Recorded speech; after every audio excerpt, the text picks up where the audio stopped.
Thank you so much for joining us for this amazing opportunity to celebrate the work of our Bingham Fellows. My name is Cynthia Napek, and I am the president of the Leadership Louisville Center. It's my privilege and my pleasure to welcome you to this event virtually. I want to start out by giving a special thanks to all of you. I know that the value of your time is incredible, and the fact that you have carved out a little time to be with us for this graduation and project launch, we take it as a wonderful shout out of support both to the Leadership Louisville Center, but most especially as a show of support to these Bingham Fellows who have been working very hard on projects that will have great impact in our community. I know I have some alumni, so welcome back to all of our alumni, but I also know we are welcoming some guests. Thanks for joining us, and I'm going to start with just a little bit of information about who the Leadership Louisville Center is, especially for our guests who are having their first Leadership Louisville Center experience with this event. Leadership Louisville is a 40-year-old organization, and our purpose is to inspire and equip leaders to be better and do better. How we do that is through a host of different programs and connection opportunities. Our Green Room programs are our opportunity to invest in your own personal skills development, how you show up as the best version of yourself. And then we also have our civic programs. Our civic programs are really all about how we show up as servant leaders, how we show up to advance the greater good and be part of the rising tide that lifts all ships. These programs range. We have our flagship program that's our 40-year-old Leadership Louisville program. Then we also have a short format that's focused. We have a program that is for our young professionals and one that is for baby boomers. And then, of course, there is our Bingham Fellows program. And that's what we're here to talk about today. When I look at Bingham Fellows, it's a wonderful exemplar of our mission because it is both about developing skills as a social innovator, developing skills as a leader of leaders, and it is also about how do we advance the greater good. There's a Kennedy quote that everyone is familiar with. We choose to go to the moon not because it is easy, but because it is hard. And everyone knows this quote, but the interesting thing is it actually goes on from there. And I think the second piece of this quote is almost more enlightening and inspired than the part we all know.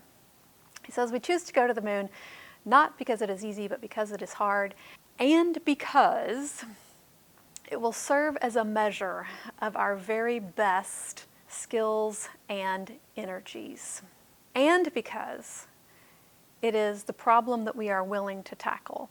Not just willing, but it is the challenge that we are unwilling to postpone. And I think that's what Bingham Fellows is really all about. One, it is this group of amazing people who have raised their hand to say, I am ready, I would like to be measured to see what is the best of my abilities. And I see a challenge in our community that I'm unwilling to postpone, that I really want to work on right now, that I think is worthy. And I think that's one of the reasons why Bingham Fellows is such a great exemplar of our mission. That blend of both your individual ability to be a leader of leaders and how you do it impacts our community being a top-tier city. And of course, that is our topic for this year, is top-tier city.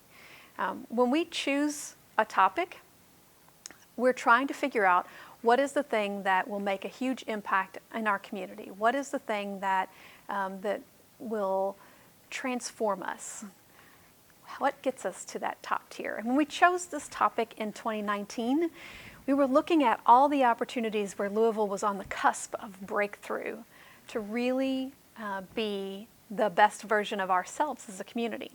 And that's partly why we chose this topic. And then we also choose amazing thought leaders to be part of this. Every year, the objective for Bingham Fellows is to go out and find the best of the best, the most dynamic thought leaders, the most challenging, unique individuals who bring fresh perspective, who bring history, who bring experience, put them all in one room together and turn them loose on how do we move the needle, how do we do amazing things in our community. Along the way, we have great advisors. So in addition to having the class of Bingham Fellows, who you're going to meet in just a few minutes, we also have our Bingham Fellows Steering Committee, and I want to thank them for their help because along the way they have helped us put together interesting and dynamic curriculum, and they have also been the feedback and sounding board to make sure that the Bingham Fellows work resonates and will do the social impact that they are so hopeful for. So special thanks to all of those folks, not just the class who's given their time and energy, but also to our steering committee for their commitment to the Leadership Louisville Center and of course to this topic as well. But mostly, I want to make sure that we give credit to this great class. And you're going to meet a couple of exemplars from this class. They're going to talk about this topic, how we started out our year, and most importantly, they're going to talk about how they're finishing out this year and their project launch. So without further hesitation, I want to introduce to you two of our 2020 Bingham Fellows. Please help me welcome Gina Dunlap and Cliff Ashburner. What does it mean to be a top-tier city, and how do we get there? The Bingham Fellows class of 2020 gathered to focus on this question and figure out what must be different to take Louisville to the next level. As with every Bingham Fellows class, each of our 42 members came with a passion for creating positive change for our city and our citizens. We brought a wide range of experience and broad knowledge of our community. The many voices in our class came from different zip codes, industries, and cultures. This allowed for a rich dialogue and unique perspectives on what it means to be a top-tier city and how we might get there. We began our time together in January of 2020, filled with questions on what it means to be a top-tier city.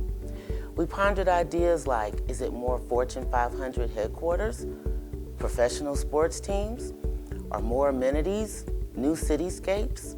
After only a short time into our journey, the momentous events of 2020 made us all pause. In that pause, we realized that our time together would be different, much different than any Bingham Fellows cohort that had preceded us. The COVID-19 pandemic had brought much of our city's momentum to a screeching halt, and the cries for social justice laid bare that in our previous pushes forward, perhaps we had left far too many behind. The question then shifted. Who needs to be engaged in defining those aspirations and involved in achieving them? What policies and practices need to change for us to get there?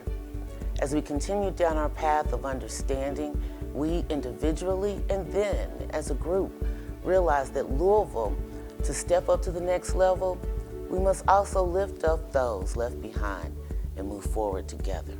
We divided into teams to address specific areas of need. As our teams focused and refined our projects, they evolved from ideas that would push us forward to tools that would help us rise together as a stronger and more equitable community. To be a top-tier city, we must engage our whole community. Our projects reflect our class's commitment to making it possible for us to all rise together.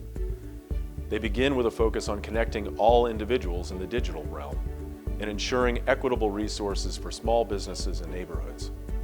To make all of this possible, we also focused on expanding resources by giving citizens the opportunity to decide how we will invest in our community. The Bingham Fellows Class of 2020 is proud to present the following projects, and we hope that you'll agree these will empower us all to rise together to the next level.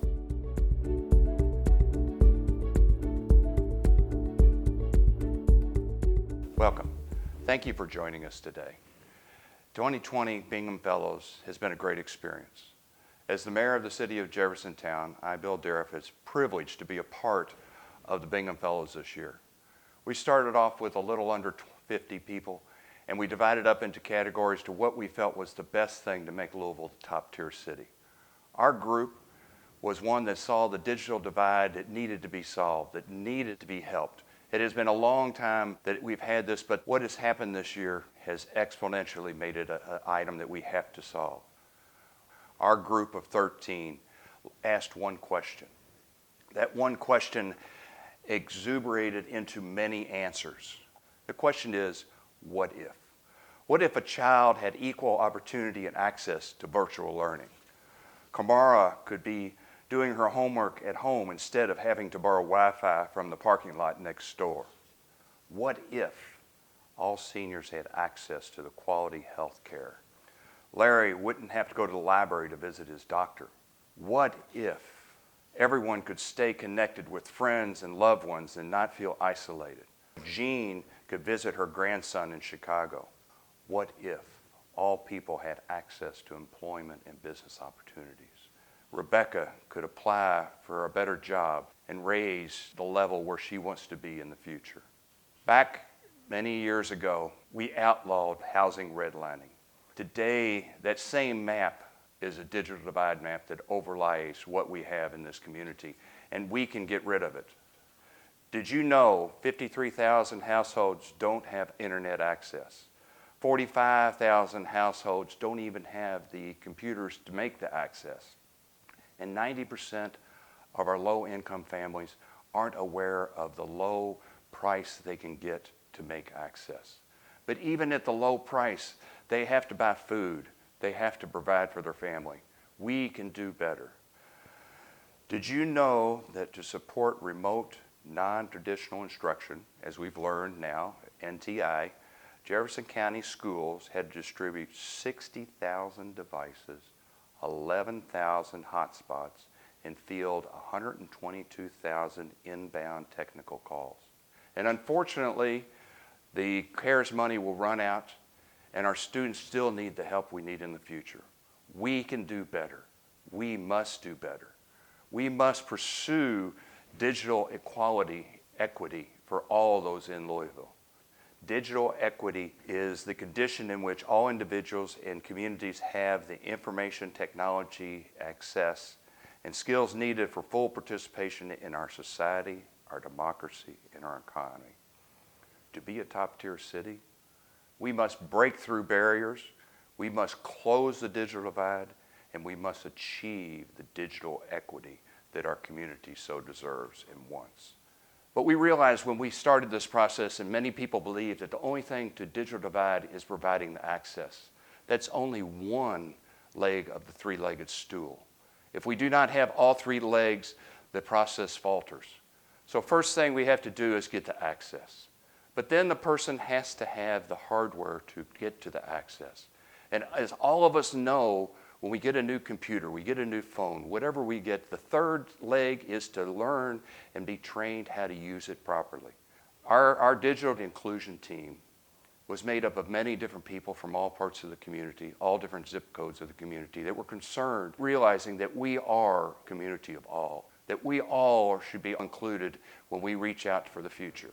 The digital team realized the only way to accomplish this is through a coalition of nonprofits, businesses, and governments coming together to combat what we see as the problem of digital divide.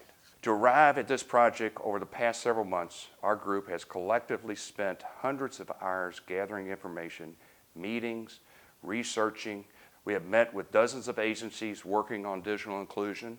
We have consulted with incentives with other cities like Kansas City, Columbus, and met with the National Digital Inclusion Association, who has done the best practices across the United States. We have conducted a community assessment of many of the members of our community to see where they are.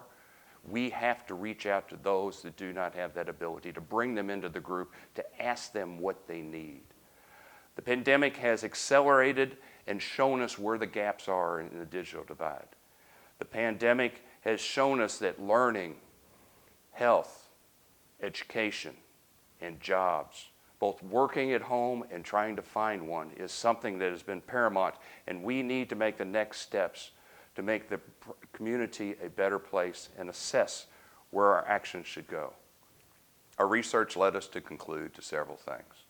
One of them is digital access is a human need of today. Similar to the water that flows to your house or the light that comes on when you flick the switch, digital access is something that we need to survive and thrive in a community of all. Today, amongst the working home, the NTI, it lies an opportunity to make a change. Many promising efforts are already underway, though none have any scale, and that's why we are here today.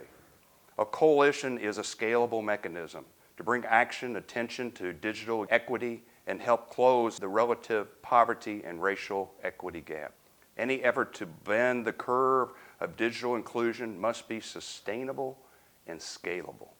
Digital inclusions include a coalition, a working group, a group that must carry on from beyond the Bingham Fellows. I want to introduce you to Louisville Digital Inclusion Coalition, a powerhouse group established to convene, coordinate, expand the dozen of efforts of existing disparity digital inclusion initiatives into one highly functional, solution-oriented coalition. This group is already made up of many members. As you see before you, all the different emblems of the people that have been involved, and many that have not are not listed. But we're up to 80 groups now. And we've had numerous meetings with these people, and we realize that these groups are helping. They're reaching out. But again, it's not scalable. They haven't joined forces. What does our coalition need? It's a sponsor agency to house the coalition and serve as a financial agent, a managing coordinator that will wake up every morning wanting to make sure we eliminate the digital divide, a governance structure that is inclusive and flexible, a volunteer leadership amongst the whole community getting involved, whether it's a part of donations, your time and talent, or just believing this is something that we need in our community. Sustainable funding and operation is very essential for the coalition, and the fund has to have initiatives and look forward to where we go. Where are we going from here? We must firm up commitments with the coalition partners and calendar future meetings. Firm up funding opportunities and options. We believe that there are several out there that are very scalable. We must secure a host site, as I said before, and right now we're working with United Way, and it looks promising at this time. Once we firm up a home, some funding, we must hire a person, as I said, that believes in our mission statement. Important is that we look for the funds to provide for the future. We look for the funds to start it now. It's always great to have a project and put it on a shelf, but that doesn't solve the problem. We at Bingham Fellows want to have a project and move it forward to solve what the problem is out there today. The digital divide has long been amongst us, and we may be a little late coming to the table, but we're not too late to solve the problem. Creation of the coalition is an accomplishment in itself, but we also want tangible products that will work. We want to have something like the LG&E Winter Help, where people can donate their funds. We want to be able to refurbish computers. We want to be able to have a help desk for when you're in need. We all know we want somebody to call to solve the problem right now. We want to be able to have an advocacy so the future of the project is always alive and moving forward. The Louisville Inclusion Coalition is on its feet and ready to become an important part of our community. Creation of the coalition is both inclusive and equitable to provide the opportunity for Kamara to learn, Larry to stay healthy, Jean to connect with her family, and Rebecca to advance her career. We need your help. We need you to be involved.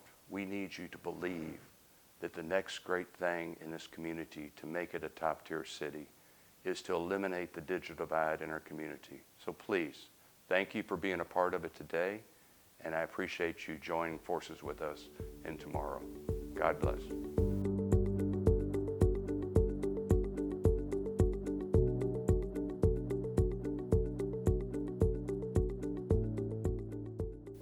Louisville needs more black-owned businesses.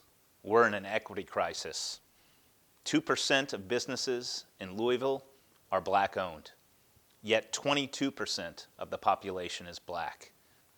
We're working hard to close that gap and make Louisville a top-tier city. Our team created 2 to 22 to mine this gap. We spoke with entrepreneurs, community groups, government folks, in an effort to figure out what was really needed to have an impact on what we saw as something that needed to be changed quickly. We combine high tech with high touch in order to produce results. On our path to figure out how to positively impact this situation, we spoke with One West, we spoke with Amplify Louisville, we talked with GLI, A Path Forward, Buy Black Louisville, JEDI, the Louisville Urban League, so many different community members in order to identify how can we really close this gap? What was it that the community needed? We started with the idea of creating a fund to fund Black-owned businesses. We found out quickly that there were many others trying to do that work. But what we heard over and over and over again was the need for Black mentorship for Black entrepreneurs. We spoke with several community entrepreneurs in order to determine what was the key to their success. And again, we heard mentoring and that connector that guided them through the stages of their company. Let's hear some of their stories now. I've had a lot of connectors over the course of 20 years. I'm so fortunate to have had a number of mentors and connectors in my life over the years from all different backgrounds. For me, it's been less about the one connector and more about the many kind of God-sent connectors that have propelled my journey forward. But one that stands out as pivotal, a crucial moment in time for us was probably 2007, 2008. I was at a point where I had to make a decision whether to close our doors or move it forward and do something else. I want to quickly talk about two people that have been instrumental to our success of the company so far. That's Audwin Helton and Chris Redd.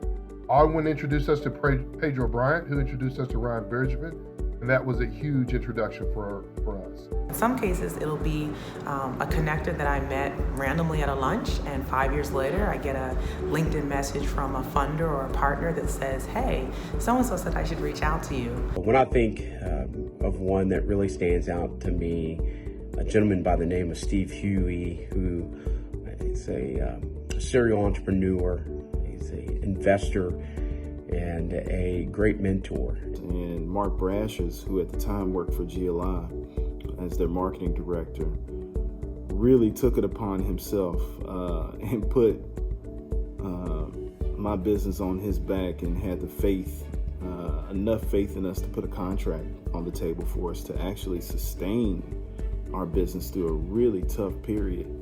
Chris is someone who knows everybody in the city and beyond.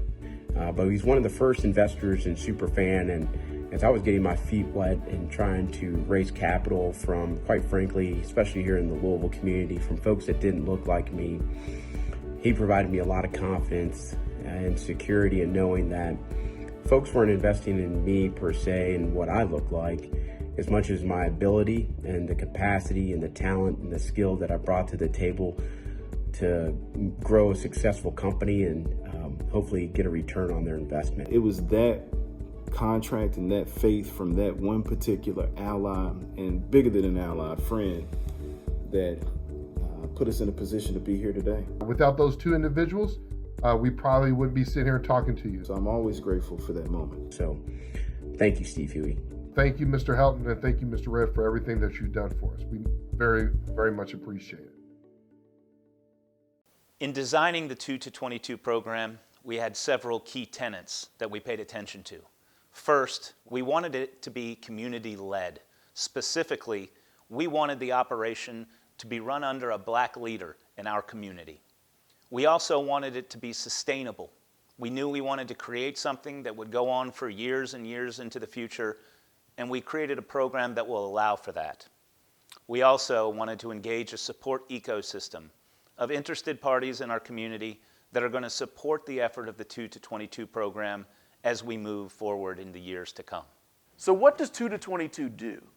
2 to 22 is an online platform that's centered around finding the right match. While this chart might look complicated, it's really quite simple. We want to combine high tech with high touch. So an entrepreneur comes into the system, enters their needs and wants for their business idea. Within the platform, it finds the right match, finds the right person or people or organization that can help them navigate through the entrepreneurial landscape.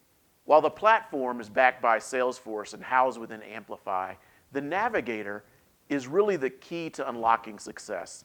The Navigator facilitates meaningful relationships between the entrepreneur and their mentor. And the 2 to 22 platform's functionality includes follow-up and evaluation to ensure that the mentor and the mentee's needs are met. So let's talk a little bit more about the Navigator. We realize that a tech-only solution is not sufficient to truly move the needle. So 2 to 22 wanted to find a partner to sit in the center and be the navigator. To start, 2 to 22 found its first partner in the Black Business Association, led by Tanika Bryant. So let's give a real-life example. So in this example, we connected this restaurant owner with legal support, real estate support with someone like our own teammate, Bill Whalen, and then other secondary partners like Louisville Forward to really help this business get off the ground. That's the magic of 2 to 22. So our first partner with 2 to 22 is the Black Business Association. Tanika Bryant has built a very strong network within the community in a relatively short amount of time. We shared 2 to 22 with Tanika. She's thrilled about what 2 to 22 can bring to the Black Business Association. Let's hear from Tanika. Hi, my name is Tanika. I am the Executive Director of the Black Business Association and the founder of Buy Black Lou. We have a network of roughly 30,000 members in Louisville alone. So with that, when I heard about the 2 to 22 project, as you see from the smile, I was so excited. I was like, this is so dope. This is dope, guys. This is exactly what we need. You know, when I talk to the thousands of entrepreneurs that I represent, you know, and I ask them, like, what is it that you need? It was like, we need money, we need representation, and we need mentorship and back office support. So this is timely. It's going to be so impactful. It is going to be amazing. I cannot wait to let my network know that one of the most important things that you need and you have been asking me for is finally here. So I am just thrilled. I am extremely proud to be part of this impactful movement that we're about to create with the 2 to 22. So thank you for even thinking of us. Thank you for thinking of this project. Thank you for including us. And I cannot wait to get to work on this project. Thank you so much. So let's talk about Bingham Fellows and our 2 to 22 team. Our first step was to design the technology platform. Eric Bickle and Ben Reno Weber worked to build the tool and house it within Amplify. Our next step is to build the ecosystem. We are well underway with many organizations to build both the mentors and to source mentees.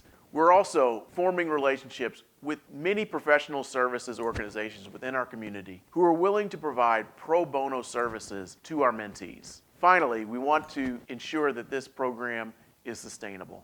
Our team members, Bill Whalen and Scott Collins, are hitting the street talking to many organizations within our community to fund this project with a goal of raising $100,000 in the first year.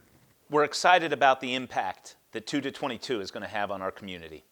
A few of the outcomes that we'll be measuring are the number of mentor and mentee relationships. We'll also be measuring the quality of those relationships. We'll be looking at follow-up successes with mentors and mentees. We'll be looking at the number of businesses that get connected to mentors and professional service organizations. In closing, we have the power and resources to make a true impact in our community. This is going to support the efforts to fund Black-owned businesses, to grow Black-owned businesses, and to mind that gap of 2% to 22%. This is how Louisville becomes a top-tier city.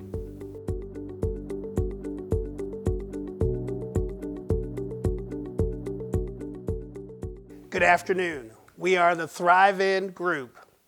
How do we thrive in Louisville to make Louisville a top-tier city? We believe everyone's life is better when they live in an economically healthy city. Louisville is a quilt of great neighborhoods with unique stories and assets. However, they are not all positioned for success. In order to be a top-tier city, Louisville must have a variety of neighborhoods where people can live, work, play, and thrive. To achieve this goal, Thrive In has partnered with the Center for Neighborhoods to develop an assessment and engagement tool for neighborhoods. It is not surprising that this team formed with a passion for community and quality of place. We focused on neighborhoods from day one, bringing each team member's perspectives and unique experiences to the table from a number of sectors and industries: tourism and marketing, art and community, bourbon and brand, logistics and training, finance and regulation, education and community, and insurance and strategy. And in selecting the Center for Neighborhoods, we identified a partner that connected our ideas with neighborhoods and their residents and provided us the opportunity to support their mission while achieving our goals. We know neighborhoods thrive when positioned for investment and growth. We see an opportunity to engage residents around the assets in their neighborhood. It just so happens this has been the approach of the Center for Neighborhoods for decades. CFN is one of our community's nonprofit pillars, and together we believe that residents know best what is needed to make their neighborhoods more vibrant and connected. Community plans and projects start with neighborhood voice and follow its collective wisdom. So how do we make Louisville a top-tier city? We do it one neighborhood at a time.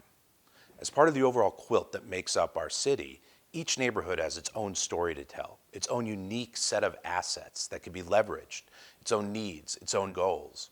By providing the neighborhood the tools to identify not just those assets, but their own goals and their needs, we put them in a position to leverage not just their own desires and strategies, but those of third parties who are here to help, assist, and empower those neighborhoods. Ultimately, the assessment tools that we're developing are for the neighborhood itself, residents in the community, and leadership within the community, whether formal or informal. Identifying all of the assets, the people, the physical environment, the cultural assets, the historical assets, helping that neighborhood tell its story. And not just for themselves, but also in a way that gathers and provides the data and information so that other third-party partners can be leveraged by the neighborhood. That includes Louisville Metro government, nonprofits who provide both funding and participation, and the arts organizations. Once the neighborhood has the information, they're able to tell their story in a way that achieves their goals and in a way that benefits the leveraging of those other assets. The Center for Neighborhoods told us there were critical gaps in the current assessment plan. Neighborhood identity, land use, and soon housing are a part of the current assessment. We're working to add processes to include other key factors in a neighborhood, such as education, workforce, environment, and faith communities. We outlined a procedure to work with JCPS as well as other stakeholders to provide a more holistic approach.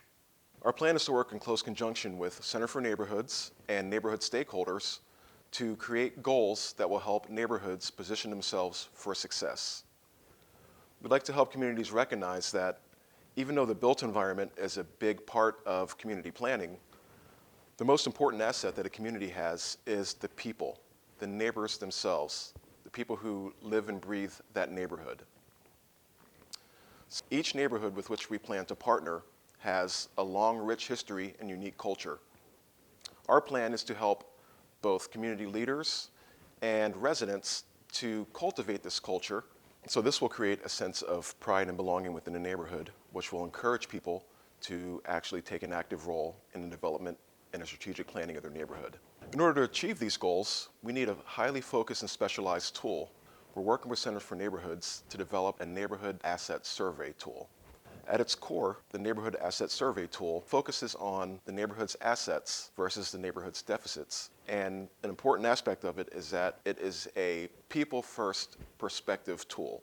It gives the people within the community the power to actually drive the change within their community. So community planning and development will be in the hands of the people whose lives are intertwined with the community and who live within the community and understand the heartbeat of the community.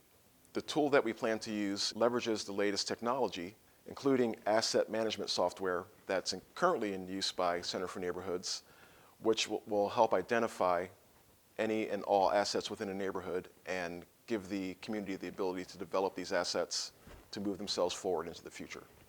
We are transforming the assessment to also become a strategic plan. In the plan, we provide the neighborhood tools for creating a self-governance structure, enabling real control of their destiny. In summary, residents can define their neighborhood instead of letting the neighborhood define them. Thriving neighborhoods must be rooted in the principles of love, livability, opportunity, vitality, and education. Livability involves leveraging existing assets and identifying new ones that contribute to character, creativity, and conditions of the natural and built environments.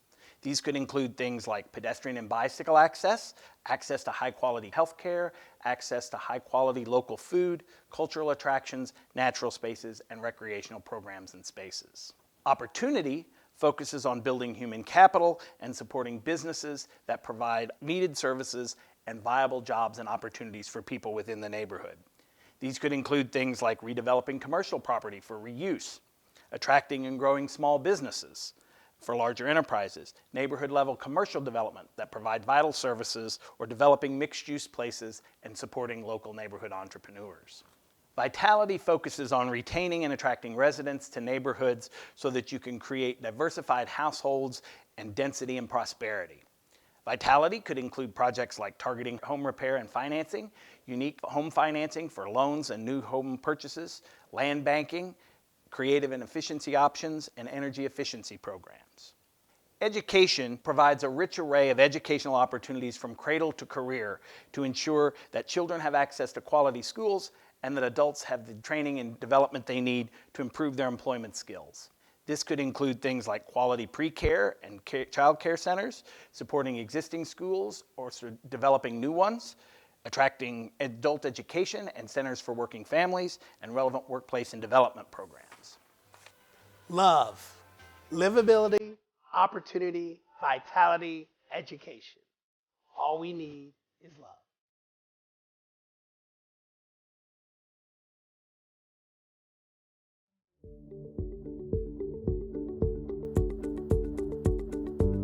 Hello, I'm Father Jeff Schooner, the pastor of St. Boniface and St. Patrick Catholic Churches and the vicar for priests for the Archdiocese of Louisville. And I'm Dr. Billy Castle, Youth Development Systems Administrator for Louisville Metro's Office of Youth Development.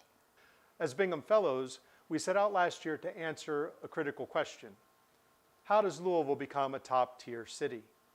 There are lots of worthwhile things we can and should do as a city. And of course, we can't forget the fact that Louisville is part of a state that's also striving to move up in the ranks.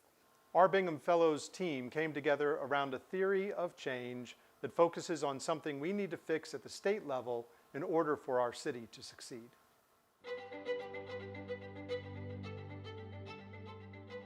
Kentucky has big challenges. We all know it. The pandemic, pensions, roads and infrastructure, schools, lack of economic growth and mobility. We have big opportunities too. Kentucky can be a great place to live, to raise a family, to spend a weekend, or even grow a business. It's all possible in our small towns, our wide open spaces, and our cities. As Kentuckians, we have the power to make it happen. That's why we've launched You Decide Kentucky, a statewide coalition focused on helping local communities to thrive, to grow, to decide our own future. It's all about local control. Not DC, not Frankfurt, our communities. But there's something in our way. A state constitution from the 19th century. While it has bedrock principles, some parts of it are outdated. Kentucky is one of the few states with a constitution that keeps local revenue decisions out of the hands of local governments and their people. That means we can't vote locally for projects that are important to us. It puts Kentucky businesses at a disadvantage. Other states have 21st century laws to compete economically. They grow, we don't. So why hasn't this outdated constitution changed much since 1891? While constitutions are difficult to amend, the authors wanted it that way. And there's always politics. Budgets and taxes are always hot-button issues that voters pay attention to. But things can change. Here's what needs to happen. The General Assembly agrees to a constitutional amendment for a statewide vote. We the people go to the polls and decide the future of our Commonwealth. If we approve it, legislators create the framework for local control. With local control, we can invest in our communities. Education, Parks, Technology, public safety, Infrastructure, tourist attractions, sports, the arts. housing. what we need most. So how is You Decide Kentucky going to help make this happen? By talking to voters. This isn't the first attempt to give local governments control. The General Assembly got close last year. but even if the legislation passes in Frankfurt, it won't matter if we, the voters, don't support it. Our job is explaining why local control matters. We'll use every tool available: public forums, digital marketing, TV, radio, direct mail, and more. We'll talk with elected officials, business and community leaders, civic groups, and all the people who care about this most. It won't be easy. It won't happen overnight, but the work begins now. We're moving quickly. We've created a nonprofit organization with a statewide board. We're raising money to launch an educational campaign. And we need you. People across Kentucky, rural and urban, progressive and conservative, folks from all walks of life, to spread the message that Kentucky can't grow until we take this important step. Join us. Join us. Join us. Get connected to our efforts to educate voters, because you should decide your future, Kentucky.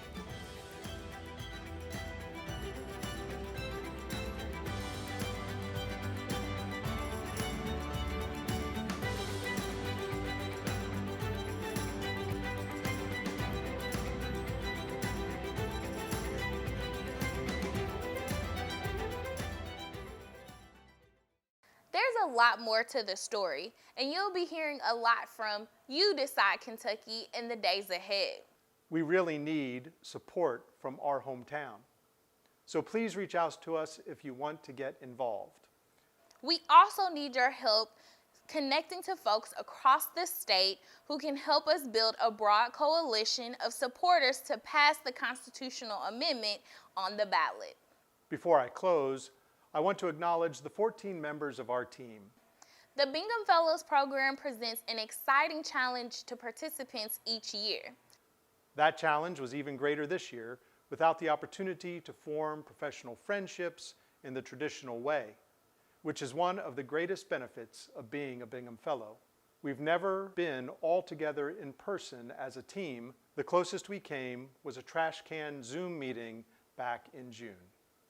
But we've met weekly since the summer and forged an amazing bond of collaboration and friendship. That's why I'm proud to announce that we've all committed to remain engaged in You Decide Kentucky and serve on the board of directors of the newly launched nonprofit. Thanks to everyone who joined us tonight. We're so grateful to know that there's a whole community of folks who care as much as we do about elevating our city. And a special thanks to the Bingham Fellows Advisory Board, the generous sponsors who make this program possible, and the wonderful staff at Leadership Louisville Center who supported us every step of the way, especially during these different times for them. I think we are the best class of Bingham Fellows, especially in this adjustment. Thanks, everyone. Thanks, everyone.